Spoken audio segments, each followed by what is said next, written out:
Hello, it's Angeline. I have a fun video for you today and I'm going to show you how you can use your Unity toner card fronts as a background on your card.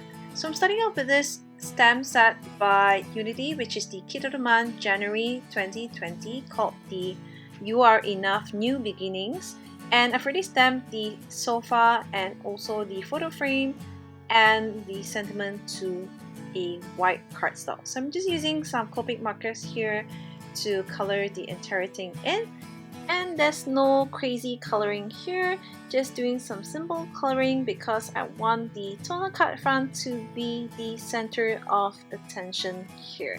So I'm just magically skipping the coloring ahead so we can get to the juicy parts.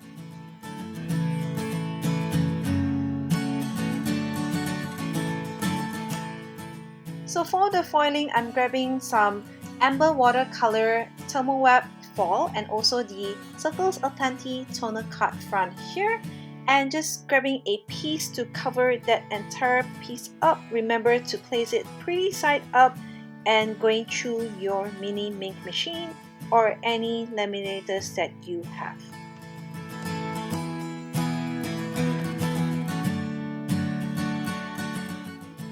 Once that is done, just peel off the foil carefully off your toner card front, and if you notice there are some excess foiling around, just use your fingers to just scrape that apart and voila, here you go.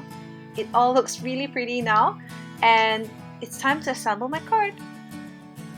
So here I've already fussy cut the stamp images just now, and I'm using some corrugated cardstock here as the carpet for the wooden floor.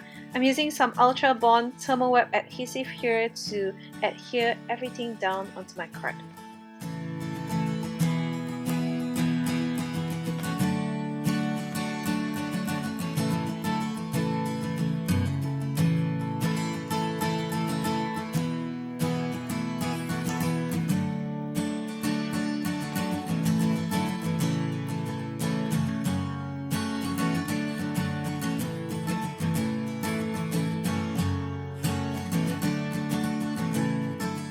So here is a close-up of the toner card front, which is foiled, and I hope you enjoyed this quick tip technique, and thanks for watching. Bye!